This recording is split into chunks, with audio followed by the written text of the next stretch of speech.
el ministerio de la enseñanza y la evangelización, Jesús Soberano Señor, y su escuela de formación y capacitación teológica presentan al maestro de la palabra, José Briceño, en su programa Palabra de Iluminación.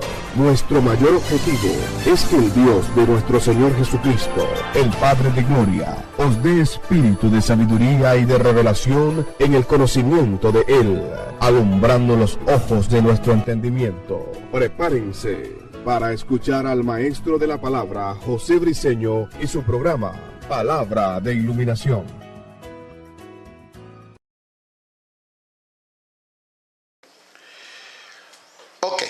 Continuamos con nuestro estudio acerca de lo que es la oración, vida devocional. Saludamos a los que nos están viendo a través de la web, de la internet, por YouTube, por el Facebook, en Centroamérica, Norteamérica, Suramérica, Europa, Asia, aún hasta el continente africano. Los saludamos, los bendecimos de parte de Dios desde Venezuela, Barquisimeto, Estado Lara, para el mundo. Nos toca tratar un tópico de suma importancia, que es en relación a lo que es el significado de la cena del Señor. Óigase esto que le voy a transmitir. No sé si es un abuso de mi parte lo que voy a decir en relación al porcentaje, pero un 88, vamos a ponerle 85, vamos a dejarlo a 85. Un 85% de los cristianos a nivel mundial no están tomando la cena o están positivamente, el punto de vista positivo en cuanto a que lo están y negativo en cuanto a cómo lo están haciendo, están tomando la cena del Señor indignamente.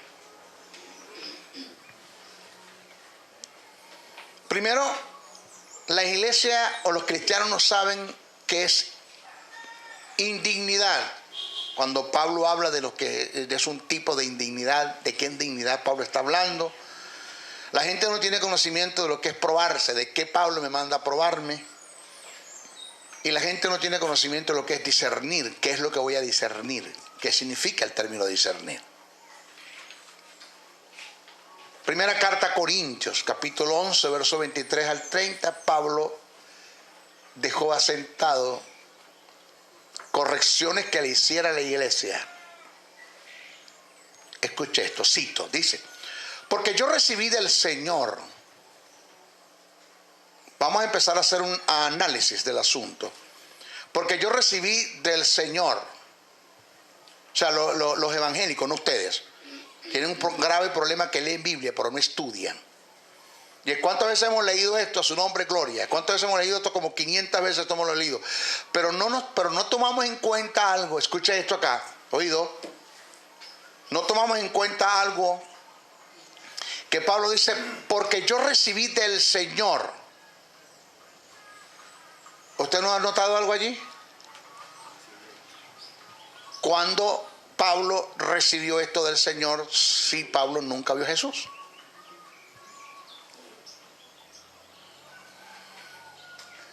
Es la pregunta. ¿Cuándo Pablo recibió esto del Señor si Pablo nunca vio a Jesús?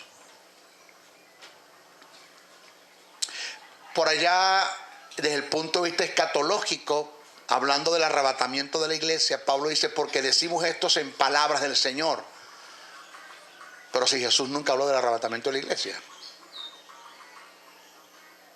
Entonces dice: pero decimos esto en palabras del Señor, pero si Jesús nunca habló del arrebatamiento de la iglesia. Nunca.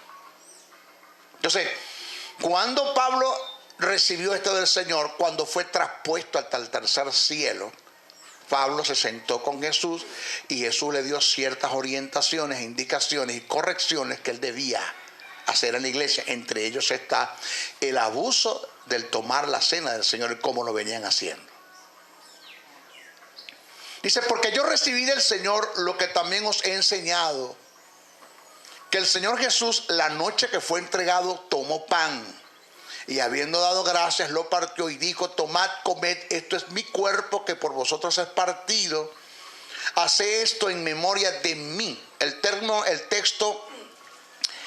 texto algunas versiones dicen, hace esto en memoria de los beneficios de mi muerte, no de mi muerte. Porque la muerte de Jesús no tiene significado si no hay una resurrección. Entonces, hace esto en memoria de mí.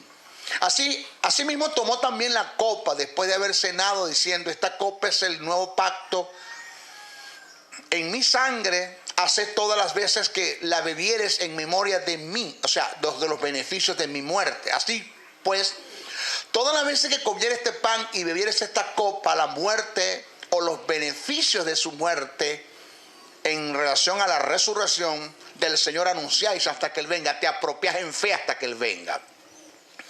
De manera que cualquiera que comiere este pan o bebiere esta copa del Señor indignamente, ¿dónde está la indignidad?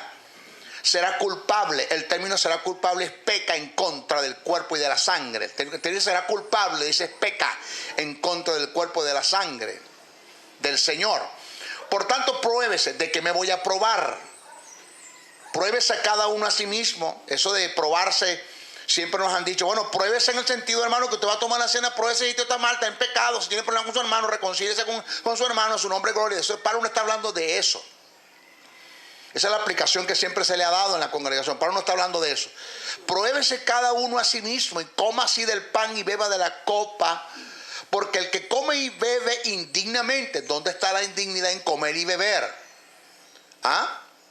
Porque el que coma y bebe indignamente sin discernir, ahí está, la indignidad está en no discernir o tener conocimiento de lo que se está haciendo. En la forma precisa y concisa, detallada. Vamos a ver.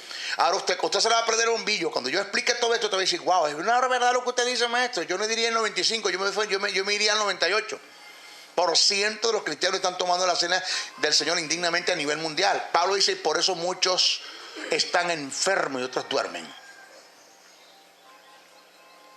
Esto es delicado, esto no es fácil. Esto es parte de tu vida devocional.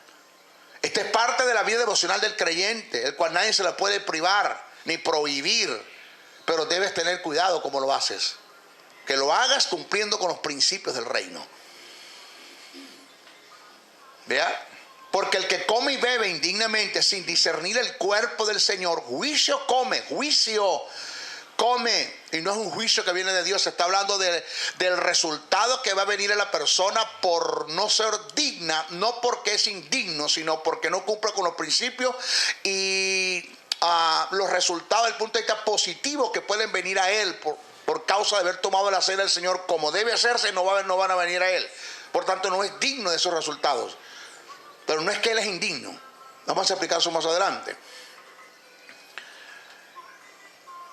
Dice, porque el que come y bebe indignamente sin discernir el cuerpo del Señor, juicio come y bebe para sí. Por lo cual hay muchos enfermos, debilitados entre vosotros y muchos duermen. Un gran porcentaje de los creyentes en nuestras congregaciones están tomando la cena del Señor indignamente por ignorar ciertos principios que conforman o que forman parte de un sistema que debemos cumplir para celebrar dicha ceremonia. Acuérdense lo que le enseñé, que es un sistema, es el conjunto de normas y de principios que han sido establecidos para que el conocimiento y la aplicación de ellos se puedan alcanzar los objetivos. Es un sistema. Todas las cosas en el reino Dios las encerró en un sistema. Todas las cosas. El que la gracia de Dios y el favor de Dios esté en mí para ser prosperado en lo financiero, se debe a cumplir ciertos principios que están dentro de un sistema. Esto no es cuestión de la prosperidad financiera, no va a venir a ti pactando, ni diezmando, ni ofrendando, ni siembre, ni pase y selle la palabra y profetiza sobre mí. Eso no va a venir así. Hay principios que se deben cumplir, que están dentro de un sistema. Igual pasa con la autoridad, igual pasa con la sanidad, igual pasa con la institución de la cena. Muchos cristianos hacen de la cena una transustanciación. Oiga, una transustanciación, convirtiendo dicha ceremonia en un acto fúnebre. En un acto fúnebre, vamos a tomar la cena del Señor, hermano, vamos a recordarnos aquella cruz, Jesús cargando la cruz, aquellos clavos, aquella corona, hermano. Aquello fue difícil, duro para Jesús, hermano. Piensa un poquito en los sufrimientos de Cristo, en la cruz del Calvario, como el Padre lo abandona, lo deja echar, y empiezan los evangélicos: por mi culpa, por mi culpa, por mi grandísima culpa.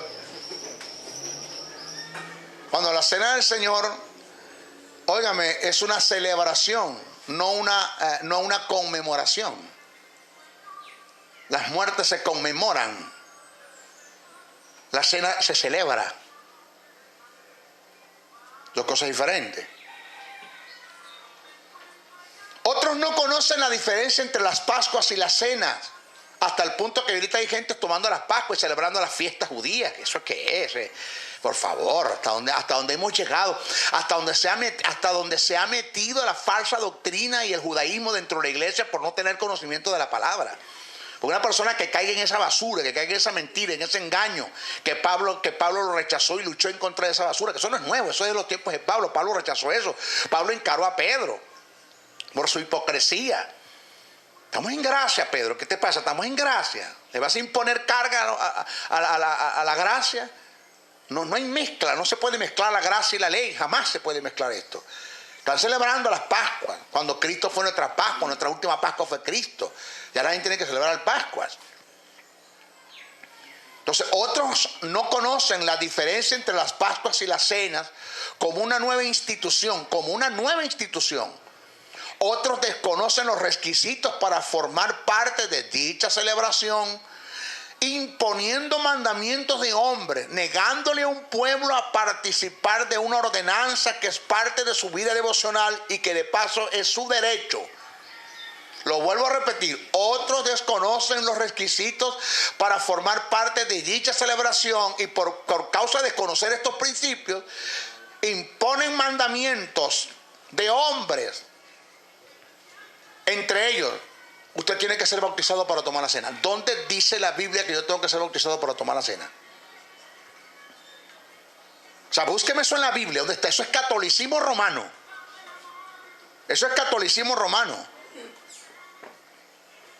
¿Dónde dice la Biblia que yo tengo que tomar la cena? Que yo tengo que ser bautizado para tomar la cena. Bendito. Si Juan de los Palotes ahora mismo se convierte al Señor, acepta el plan de salvación, por la fe salvo, y 2 horas después viene el Señor, ¿cuántos creen que se va con el Señor? Se va con el Señor, pero ya va. Es que el hombre no es bautizado, pero se va con el Señor. ¿Cómo es posible que esté preparado para entrar al cielo y no esté preparado para tomar la cena? O sea, ¿cómo es que puede entrar al cielo sin ser bautizado y no puede tomar la cena? Eso es religiosidad, eso es catolicismo romano dentro de la iglesia. ¿Ya? Entonces, imponen mandamientos de hombres, negándole a un pueblo a participar de una ordenanza que es parte de su vida devocional y que de paso es su derecho. O sea, yo te voy a enseñar a cómo hacerlo. Yo te voy a enseñar los principios del reino en relación a cómo participar de la cena del Señor, pero no te la voy a negar. Ese es tu problema si quebrantas principios y tienes consecuencias por lo que estás haciendo malmente, indignamente. Eso es tu problema, pero no te la voy a negar. Porque tú puedes estar hablando vulgarmente, como dicen por ahí, descarriado. 20 años descarriado, como dicen por allí. Porque a veces están mejores los que están afuera que los que están aquí adentro. Porque los que están afuera son sinceros. Los que están adentro tienen un deseo de pecar y están aquí con una santidad frustrada. Por lo menos aquellos manifestaron la carne. Estos que están acá no han manifestado nada, pero tienen una actitud carnal que se los está llevando el diablo aquí mismo dentro de la iglesia. Bueno, el hermano Juan de los Palotes llegó 20 años descarriado, como dice por ahí. En su casa se reconcilió con el Señor. En su casa. Perdóname, Señor, perdóname. Sábado, en la noche, 12 de la noche. Perdóname, ya pasar el domingo. Y hubo un regresar, un arrepentimiento, un compunimiento, un trato del Espíritu con él. Se arrepintió, Señor. Y viene el domingo en la mañana, pero yo soy el pastor de la iglesia y sé que está descarriado. Y cuando va a tomar la cena, usted no la puede tomar, usted está descarriado. Pero ¿por quién eres tú para negarme a mí ese derecho? ¿Quién eres tú para negarme ese derecho? Ah, pero si me ves que saco un billete a diezmar, ¿por qué no me dice lo mismo? Usted no puede diezmar porque tú vas descarriado. Ah, por la diezma no me dicen nada. El dinero sí me lo agarran. Qué desgracia, ¿no? Eso es una desgracia. Por eso no me quieren. ¿Quién me va a querer con estas verdades? Aunque a mí todo el mundo me quiere. Unos me quieren ver vivo, otros me quieren ver muerto, pero me quieren. Gloria a Dios. Señores, en este estudio vamos a conocer el verdadero significado de la cena del Señor y lo que encierra. Vamos a ver quién no toma indignamente, quién no toma dignamente. De ahora en adelante le voy a decir algo. Si usted sigue quebrantando principios en cuanto a la institución de la cena, esos problemas suyos. A veces la misericordia de Dios nos han alcanzado por la ignorancia, pero usted conociendo la verdad no hay misericordia que te alcance. Conociendo la verdad no hay misericordia que te alcance. ¿Qué es la cena del Señor? ¿Qué es la cena del Señor? Es un acto de celebración, no de conmemoración, de celebración, de júbilo, donde los creyentes se apropian por fe de los beneficios adquiridos por Jesús en su muerte y resurrección. Celebrar a Cristo, celebrar. ¿Se acuerda la canción? Celebrar a Cristo, celebrar. ¿Por qué? Resucitó, resucitó. Si no, ¿qué vas a celebrar? Pablo dijo, si Cristo no resucitó, van en nuestra predicación. Somos la gente más miserable de este mundo, digno de lástima. Pero Cristo resucitó, primicia de los que han de venir con Él. La cena del Señor es algo más que una conmemoración. Repito, es un acto de celebración donde los creyentes se apropian por la fe de los beneficios adquiridos por Jesús en su muerte y resurrección. La cena del Señor es algo más que una conmemoración de su muerte. No es el acto de recordar su muerte, sino el triunfo que obtuvo sobre la muerte y los beneficios adquiridos por dicho triunfo. Ahora mire, el tomar la cena del Señor, dignamente, cumpliendo con los principios del reino, hay sanidad. Hay sanidad. A mí me llamaron para darle las despedidas y los santos óleos y las despedidas a un hermano que se estaba muriendo de cáncer hepático. Y me llamaron para que, pastor, maestro, lo llamamos para que usted le dé la cena y se muera y se vaya tomadito, se vaya bien desayunado, hermano. Aquí está el vino y está el pan. Y yo, ¿esto para qué? Para que usted se lo dé para que se muera. Y es al revés. Es al revés. O sea, el tomar la cena se adquiere, haciéndolo bajo los principios del reino, se obtiene sanidad y no te vas. Te vas cuando se cumple el principio de Dios en tu vida. Entonces me están llamando para que le dé el pancito y le dé el vinito, como un pan y un vino cualquiera. Elementos que representan el cuerpo, representan la sangre y que le trae esos elementos en fe y beneficio. Por todo, como que lo estamos haciendo literalmente, no en el sentido espiritual. Entonces déle el pancito para que se acabe de morir y el vinito que lo acabe de matar. Resulta que entré con el pan y el vino, le hice entender lo que es discernir, lo que es probarse, lo que es tomar la cena dignamente, los beneficios que hay en el cuerpo, los beneficios que hay en el pan, que representa el cuerpo, los beneficios que hay en el vino, que representa la sangre, porque es una representación, estos elementos es una representación, no una transustanciación, es una representación. Y le hablé acerca de todas esas verdades del reino que están allí. Le di el pan, aprópiese de la sanidad, porque el pan representa el cuerpo herido, maltratado de Jesús en la cruz del Calvario, por cuyas heridas fuiste sanado, fuiste en un tiempo pasado. No venimos a mendigarle a Dios una sanidad, venimos a decirle que nos entregue lo que ya Jesús se ganó por nosotros en la cruz del Calvario. Es un hecho, fuimos sanados en 2000 años. Dios no te va a sanar, ya Él te sanó hace 2000 años en la cruz del Calvario. Amén. Toma el pan, hermano, en fe. El cuerpo, el pan representa el cuerpo y detrás de esto hay ciertos beneficios. Toma el vino en fe, representa la sangre que tiene que ver con justicia, con redención, con remisión, con proposición, con regeneración, con los incidentes que se dieron en la cruz del Calvario. Tome esto, hermano, y le expliqué todo. Tuve como una hora o más de una hora con él allí. Le di el pan, le di el vino, lo tomó, ya moribundo. Vaya a ver dónde está. Vivo, sano, pastoreando. Fue sano. Cáncer se fue. SIDA se va. No hay una enfermedad que se resista ante el acto de fe cuando tú tomas lo que es la institución de la cena del Señor, que es un mandamiento por Jesús. No hay enfermedad que se resista cuando la tomas en fe y crees y cumples los principios del reino. Se va toda enfermedad. La cena del Señor es una fiesta solemne, de gozo, donde se celebra nuestra redención en la dispensación de la gracia. No debemos hacer de la cena un acto fúnebre que inspire tristeza. Debemos evitar caer en hacer de los elementos de la cena una transustanciación.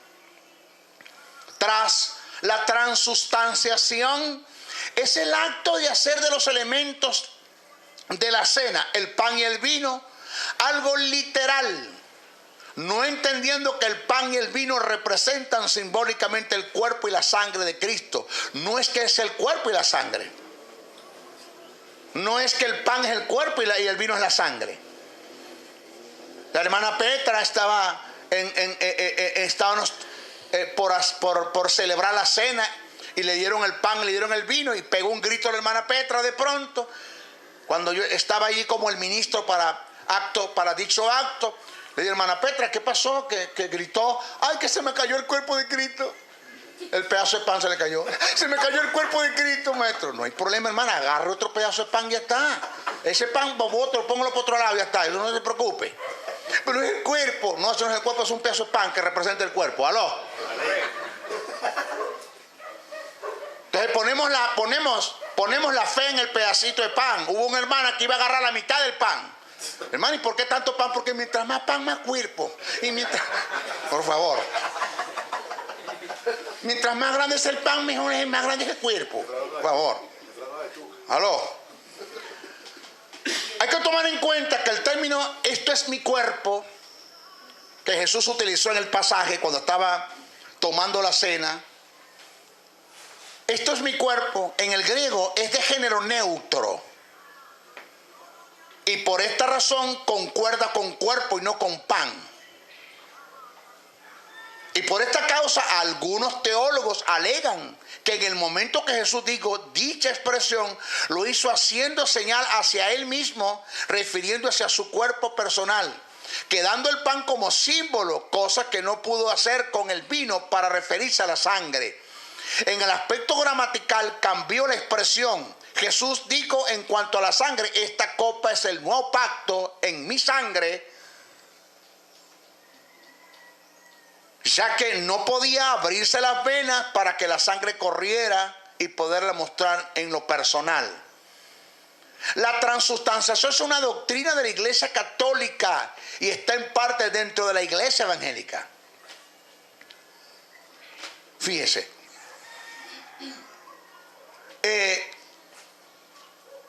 La cena del Señor es una nueva institución. Óigase esto. Vamos a ver qué es Pascua y qué es cena. Vamos a estudiar las dos ceremonias paralelamente. La cena del Señor es una nueva institución. Nunca antes se había celebrado la cena. Cristo la instituyó y la estableció como ordenanza y como mandamiento para la iglesia. La cena del Señor no es una sucesión, negativamente, no es una sucesión o continuación de las Pascuas, es una sustitución de las Pascuas. O sea, se acabaron las Pascuas.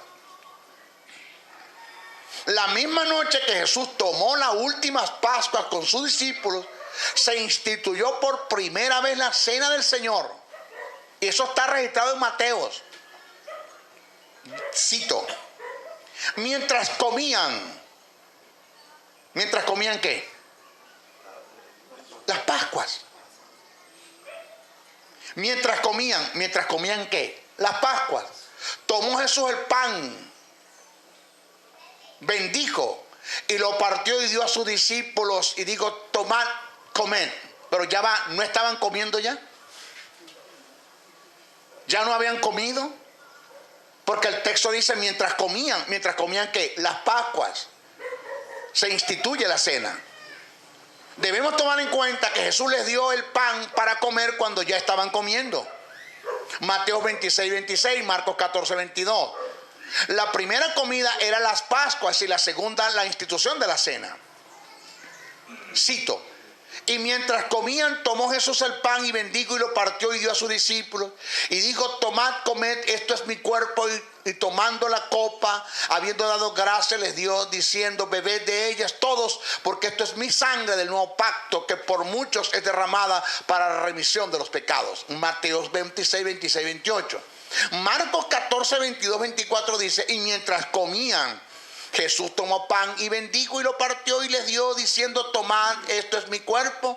Y tomando la copa y habiendo dado gracias, les dio y bebieron de ellas todos. Entonces, la misma noche que se celebró la última Pascua, que la celebró Jesús, que ya Dios no está tomando en cuenta las celebraciones de las Pascuas, aún dentro del pueblo judío, ya Dios no está tomando en cuenta esa celebración, menos va a tomar en cuenta la celebración dentro de unos desubicados que están dentro de la iglesia evangélica, tratando de celebrar fiestas judías que no tienen nada que ver con la iglesia. Nada. Y te estamos hablando de pastores, hermanos, que tienen 24, 27 y 30 años pastoreando y caen en este engaño. No sé dónde está su teología, no sé dónde está el conocimiento, no sé dónde está la dirección del Espíritu. Eso es una influencia satánica para desviar a la iglesia de la verdad del reino de Dios. Diferencia entre las Pascuas y la cena. Las Pascuas fue una institución dada específicamente a un pueblo, Israel, por causa y motivos diferentes. La cena es para todo el que pertenece a la iglesia o el cuerpo de Cristo. Las Pascuas se celebraban bajo 3 elementos principales con características diferentes, que son hierbas amargas, panes sin levaduras y el cordero. La cena se celebra bajo 2 elementos, que son pan y vino. Ahora, ¿por qué pan y vino? ¿Por qué pan y vino?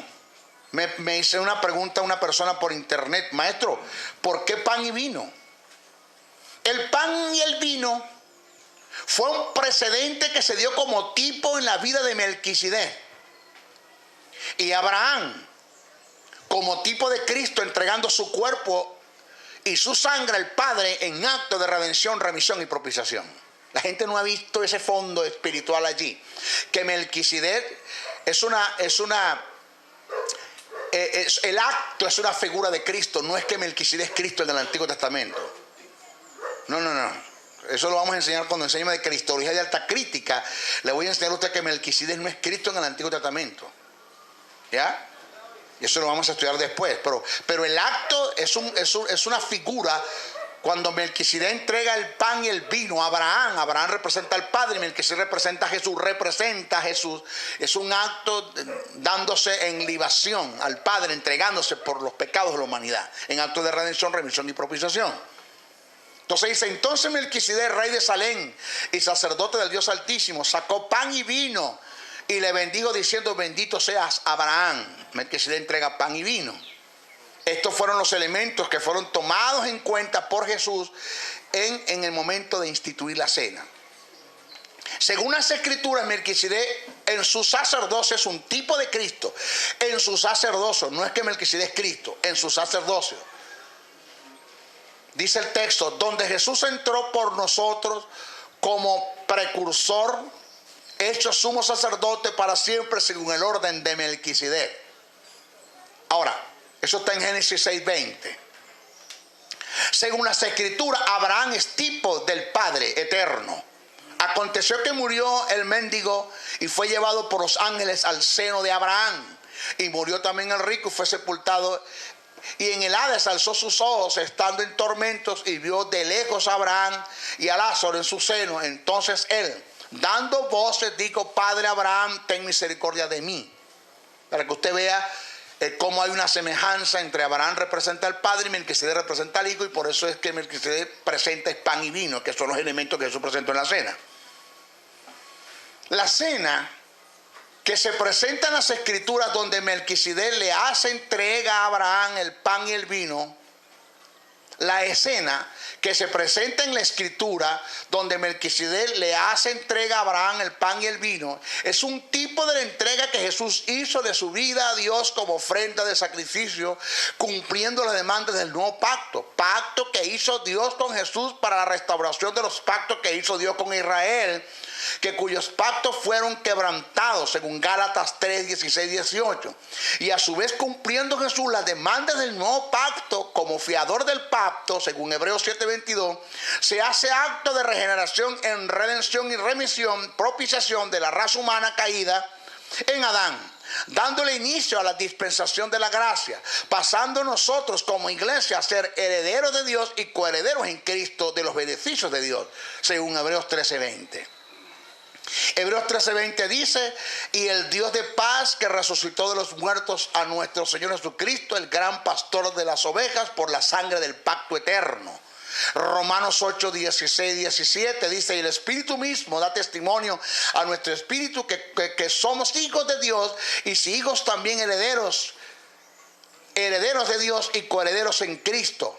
Gálatas 4, 4, 7 dice: pero cuando vino el cumplimiento del tiempo, Dios envió a su Hijo, nacido de mujer y nacido bajo la ley, para que redimiese a los que estaban bajo la ley, a fin de que recibiésemos la adopción de hijos. Y por cuanto sois hijos, Dios envió a vuestros corazones el Espíritu de su Hijo, el cual clama: Abba, Padre. Así que ya no eres esclavo, sino hijo, y si hijo, también herederos de Dios por medio de Cristo.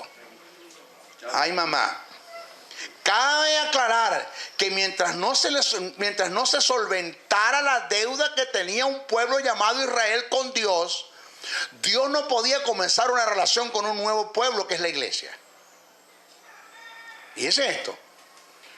Por esta causa Jesús tenía que pagar la deuda, presentándose como ofrenda al Padre, entregando su vida, dando su cuerpo para la tortura y derramar su vida en su sangre en acto de libación, según Hebreos 9:15 al 22 y Hebreos 12:24. Es aquí donde se entiende ahora el valor y significado que tuvo la entrega del pan y el vino de parte de Melquisedec como tipo de Cristo, Abraham como tipo de Dios.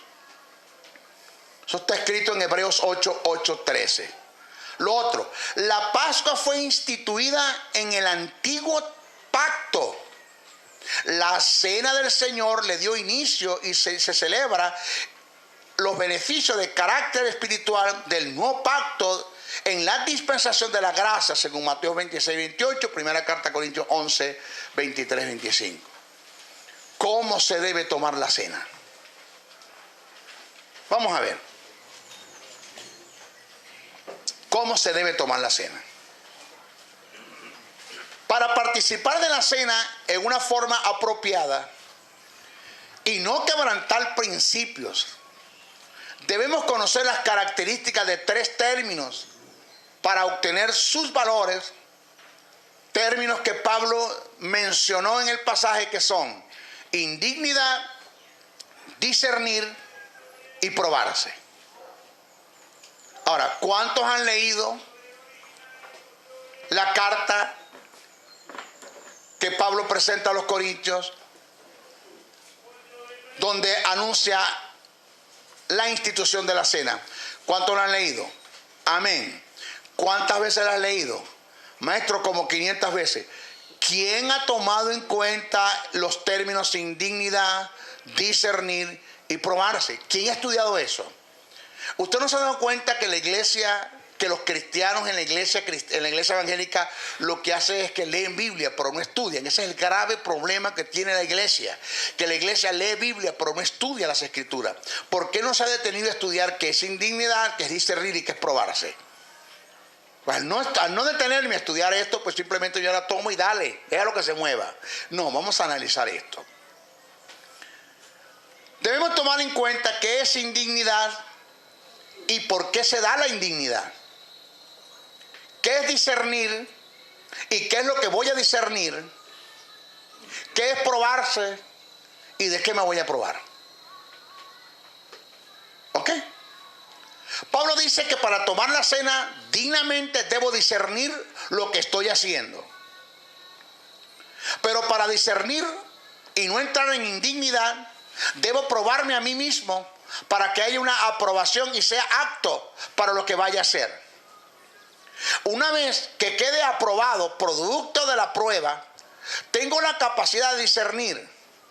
Al discernir podré tener el pleno conocimiento de mis actos. Al conocer lo que hago, me da dignidad y propiedad para hacer lo que estoy haciendo. Pasemos a analizar los términos antes mencionados. Vamos a ver. Discernir, del griego diakrinos, significa separar, hacer diferencia entre una cosa y otra, distinguir, examinar, tener entendimiento.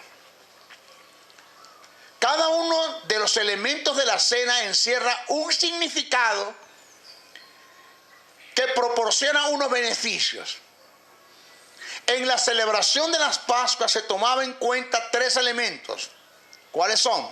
Las hierbas amargas, panes sin levaduras y el cordero. Vamos a estudiar la cena, para las Pascuas, para que después me entienda la cena. Cada uno de estos elementos tenía un significado con ciertos valores y propiedades. Cuando los israelitas tomaban las Pascuas, ellos tenían que hacer memoria, que es discernir. Al consumir cada uno de estos elementos, tenían que hacer memoria de los beneficios adquiridos en el día de la expiación. Óigase.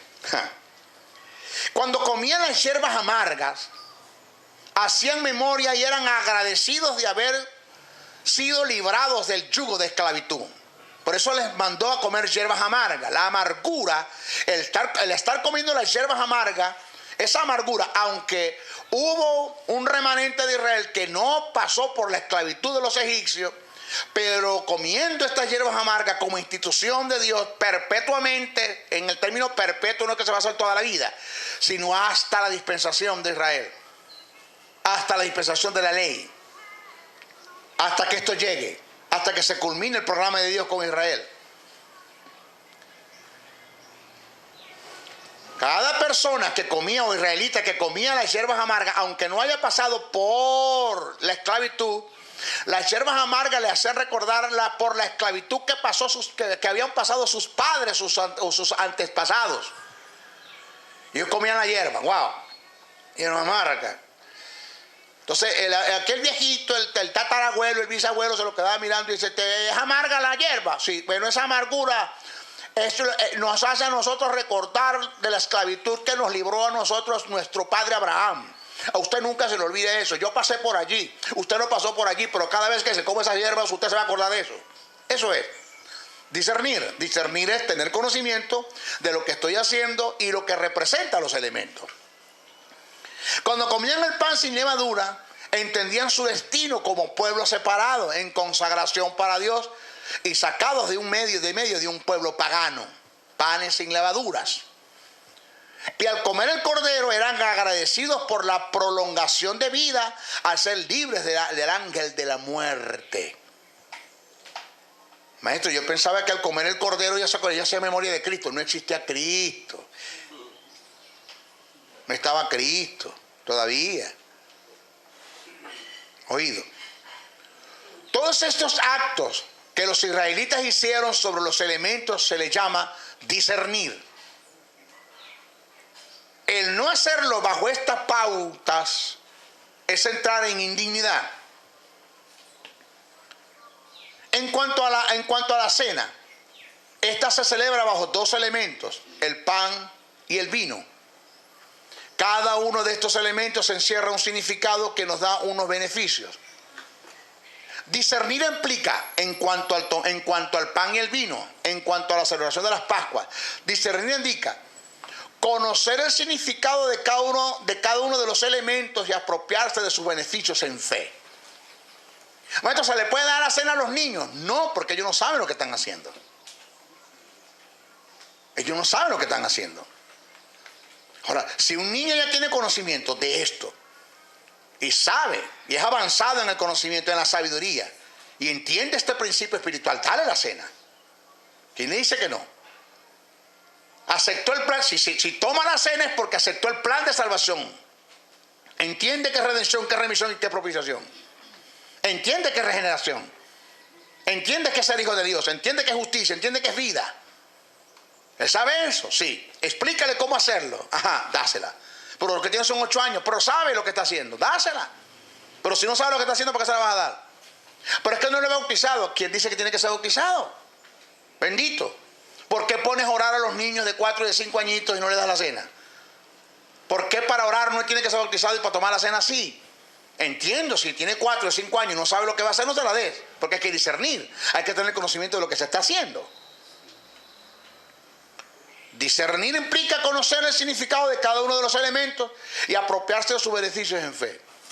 El creyente debe tomar el pan que representa el cuerpo herido y flagelado de Jesús y apropiarse en fe de los beneficios que trajo dicho sufrimiento. Sabemos que en Isaías 53, 4, 5 dice que por el castigo heridas, llagas, nosotros fuimos curados. Todo esto se dio en su cuerpo, que está representado por el pan, que al tomarlo y comerlo, debo apropiarme de este beneficio, renunciar a la enfermedad y vivir una vida sana, digna al sacrificio de Jesús. ¿Ok? Tomo el pan, vamos a tomar el pan. Tomamos el pan. Y esto lo puede hacer por familia en sus casas. Diga ahí. Esto no tiene que ser un evangélico, un pastor, ni un ministro. Usted lo puede hacer en su casa por familia. No, reprendo al diablo, claro, porque esto les quita el protagonismo a la gente, a los ministerios, son ellos. O usted lo puede hacer en su casa, por casas. En las casas los hacían, lo de que hacían las Pascuas, en sus casas. Si usted vive lejos en un campo y tiene como 2 meses que no va a la iglesia, ¿qué usted va a hacer? Eso es parte de su vida devocional. Toma el pan. Señor, yo te doy mucho. Ahora, claro, para apropiarse de los elementos, yo tengo que discernir. Para discernir indica desglosar el conocimiento. ¿Qué sé yo de lo que se dio? ¿Cuáles fueron los incidentes que se dieron en la cruz del Calvario? Redención, remisión y propiciación. ¿Qué es redención, qué es remisión y qué es propiciación? Los tipos de redención, agoraxo y lutro. ¿Qué es propiciación? ¿Dónde viene el término propiciación? De ser propicio, de propiciatorio. ¿Qué es el propiciatorio? ¿Qué es remisión? Remitir, quitar de para poner en. ¿Dónde está la fuerza de la remisión? ¿Qué es regeneración? Maestro, yo de eso no sé nada. ¿Cómo usted toma la cena entonces? Esto es serio, estamos hablando de cosas serias. ¿Cómo usted toma la cena? ¿Cómo usted participa de dicha ceremonia?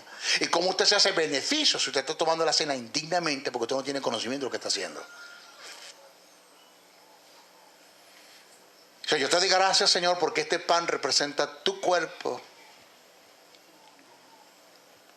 el cual fue herido, flagelado, maltratado, coronas, clavos, espinas. Representa, Señor, más que un cuerpo, representa tu actitud y tu aptitud, tu motivo, tu entrega, tu amor, tu perdón, tus misericordias, tu gracia, tu paternidad.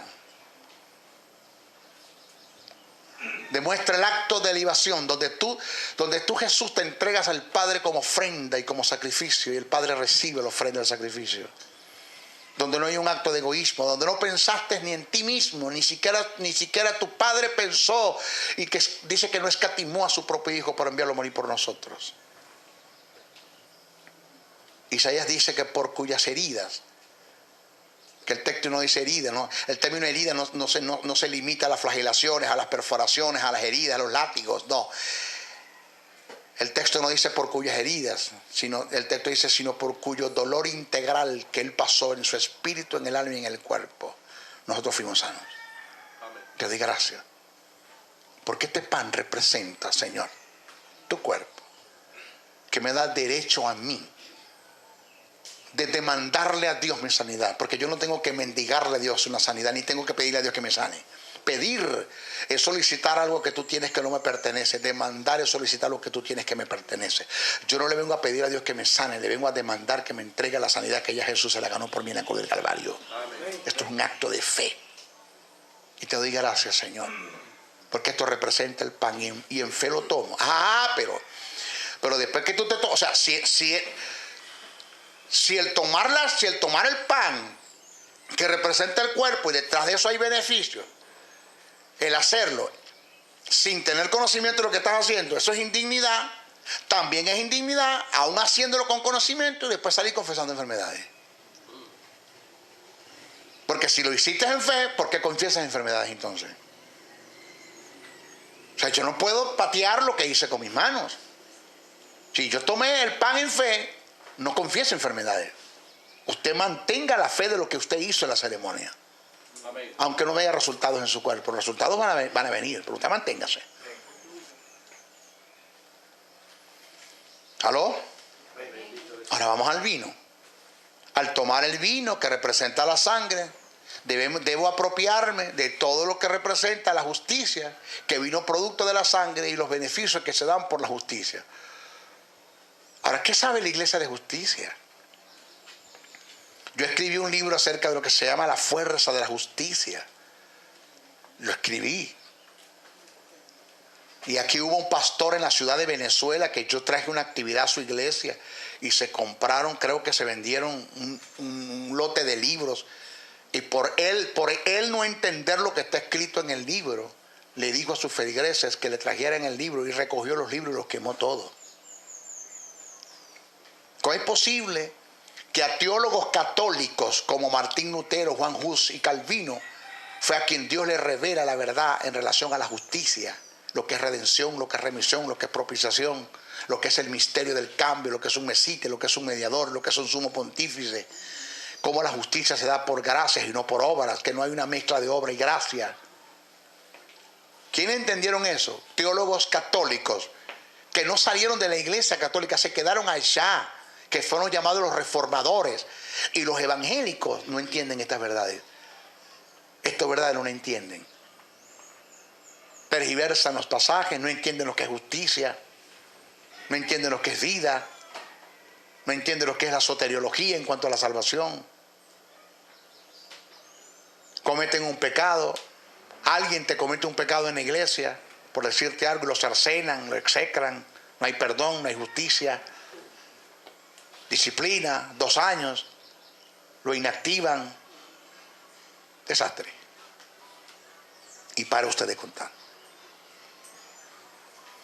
Entonces, el no apropiarme de dichos beneficios y vivir en ellos es caer en indignidad, que a continuación lo vamos a estudiar. Caíste en el terreno de la indignidad. Indignidad, del griego anaxio, indica sin méritos. En este caso, en cuanto a la cena, la indignidad no está en la persona que participa, sino en la forma como lo hace. El apóstol no está refiriéndose a nuestra indignidad personal. Aquí Pablo se está refiriendo, haciendo referencia a la indignidad, a la indigna conducta que caracterizaba a los corintios al tomar la cena en una forma descuidada, irreverente y descarada, desvalorizada. Dignidad tiene que ver con tomar la cena en una forma, indignidad debo decir, corrijo, indignidad tiene que ver con tomar la cena en una forma descarada o desvalorizada por no saber discernir o distinguir entre una comida u otra. ¿Entre qué? Una comida u otra. Perdón, ¿no tienen ustedes casa en que comáis y bebáis? Que venís acá a la institución de la cena a hacer de la comida un acto de glotonería y con el vino a emborracharse. Es lo que Pablo está corrigiendo. Indignidad está en el tomar la cena por tomarla. Es decir, comer por comer en una forma normal o vulgar sin tomar en cuenta que la cena del Señor es una institución y ordenanza divina de carácter y principios espirituales que encierran la redención. Indignidad indica el tomarla descaradamente, vilmente, no dándole el valor que le corresponde. Otro tipo de indignidad sería que después de tomar la cena o los elementos y apropiarse de sus beneficios en fe, mantener una conducta que la lleve a la contraria a los valores y beneficios de dicha ceremonia. Lo que le dije ahorita, tomó la cena en fe y sale confesando la enfermedad. Si en la celebración de la cena por fe me hago digno de la sanidad, ¿por qué confesar la enfermedad posteriormente? Si en la ceremonia me apropio por fe de la justicia y sus beneficios, ¿por qué vivir condenado por causa de un pecado que haya cometido o que posteriormente cometeré? Debo tener cuidado de no echar por tierra todo lo que he creído y tomado por fe en la celebración de la cena del Señor, porque es un tipo de indignidad. Entonces Pablo dice, ya sabemos lo que es indignidad. Entonces Pablo dice, pruébese. Ay, oiga, ¿de qué me voy a probar? Bueno, pruébese de pecado, pruébese como usted está, pruébese si tiene problemas con el hermano. Eso, Pablo no está hablando de eso. Cuando Pablo dice pruébese cada uno, lo que Pablo quiso decir es analice, piense si lo que va a seguir viniendo es a saciarse con el pan y a rascarse con el vino, no venga más. Es lo que Pablo dice, pruébese de qué, de la actitud negativa como lo está haciendo. De eso es lo que usted se va a probar. El verbo que aparece en el pasaje es dicomasía, derivado del sustantivo dokimazo, que tiene que ver con el hacer un análisis personal. El término pruébese que aparece en el pasaje no tiene nada que ver ni tiene relación con el pecado. De lo que Pablo manda a probarse es de la conducta inapropiada que los corintios tenían al tomar la cena. Lo que Pablo quiso expresar fue, analízate, detente a pensar cómo vas a tomar la cena. ¿En una forma apropiada para beneficio de tu vida o una forma inapropiada para acarrear juicio y condenación? O sea que el pensamiento de Pablo es, si ellos siguen tomando la cena sin analizar en lo que están haciendo, serán culpables del cuerpo y de la sangre. El término culpable indica pecan en contra del cuerpo y de la sangre. Y al pecar en contra de los elementos por no darle el valor que le corresponde, se invierten los principios. Al no ser sanados, pasan a estar enfermos. Y por consecuencia de esa enfermedad, algunos mueren. Aunque parten con el Señor, se les corta la vida por causa de la enfermedad, porque no fueron dignos de los beneficios, porque no discernieron, no tuvieron conocimiento de lo que estaban haciendo. Vulgarmente comieron por comer y bebieron por beber. Vinieron a entrar en la glotonería y vinieron a rascarse con el vino. Pablo dijo, pruébese. ¿Pruébese qué? Analice qué usted viene a hacer en la cena, si lo viene a hacer dignamente o lo viene a hacer indignamente. Si usted viene a hacer acto de glotonería con el pan y a rascarse con el vino, no venga más. Analice lo que Pablo quiere decir, pruébese cada uno a sí mismo. Eso significa probarse. Ahora, para evitar todas estas consecuencias negativas, debemos probarnos, analizarnos para darle un buen uso a los elementos de la cena del Señor. Ahora, debemos dejar en claro que aunque el término probarse no tiene relación con el pecado, porque no es de lo que Pablo nos manda a probarnos, nada de lo que hagamos en pecado nos beneficia, incluyendo la cena del Señor. En eso estamos claros. Porque Pablo no está hablando de que pruébese de pecado, no. Está hablando de pruébese de la conducta indigna como usted está tomando la cena, en glotonería y en borrachez. Estás emborrachando con el vino y en embriaguez, estamos claros. Pero también tenemos que entender que el tomar la cena del Señor en pecado es un tipo de indignidad, porque no va a ser beneficio la cena para ti, porque estás en pecado, estás mal. Nada de lo que tú hagas en pecado para Dios te va a traer resultados. Sin santidad nadie verá al Señor. Así de sencillo. ¿Ok? Ahora, requisitos para tomar la cena. Y nos vamos con esto. Hay 3 requisitos sine qua non para participar de la cena. Primero, estar en comunión y tener una actitud hacia ella. Pablo en la carta a los Corintios hace una exhortación a los creyentes en cuanto a la vida de santidad, haciéndoles entender que nunca podemos participar de la mesa del Señor y de la mesa de los demonios. Nunca. Al mismo tiempo no podemos participar. El principio indica en que no hay comunión entre la luz y las tinieblas, de modo que se requiere una vida de santidad para tomar la cena y gozar de nuestros beneficios.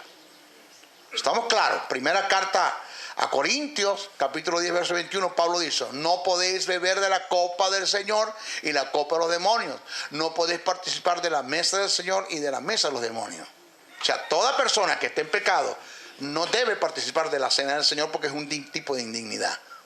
Entonces, vamos a agregarle el término: pruébese también de eso. Está bien, pruébese de eso. No de eso se descarta, pero no es del probarse que Pablo está hablando allá. Pero no deje de probarse. Lo segundo requisito es pertenecer al cuerpo de Cristo, que indica el nuevo nacimiento. Solo los que han nacido de nuevo están autorizados por Dios para tomar la comunión de los santos. Es un derecho que le pertenece, es parte de su vida devocional. Punto. ¿Ok? Y tercero, que no haya ningún tipo de resentimientos negativos entre los hermanos. Uno de los beneficios de la cena es mantener la unidad del cuerpo. Corintios 10, primera de Corintios 10, 16, 17, 11, 17, 22. Lo lógico sería que antes y después de tomarla mantengamos esa unidad. De lo contrario, sería un tipo de indignidad. ¿De qué estamos hablando, mis hijos? ¿De qué estamos hablando? En la iglesia, escucha esto bien lo que le voy a decir. La iglesia está llena de un tipo de pecado que se llama resentimientos negativos, que vienen siendo raíces de amargura. Las raíces de amargura se encierran en 3 grandes pecados que de allí deriva a los demás, que es lo que se denomina como pecado de omisión, que viene siendo: 1, la envidia; 2, el rencor; y 3, el egoísmo. De esos 3 deriva la falta de perdón, la falta de unidad, deriva todo. De eso está lleno la iglesia. En la iglesia hay creyentes que no se hablan, que no se tratan, que no se miran, que no son compatibles. Lavado por la misma sangre, escrito en el mismo libro su nombre,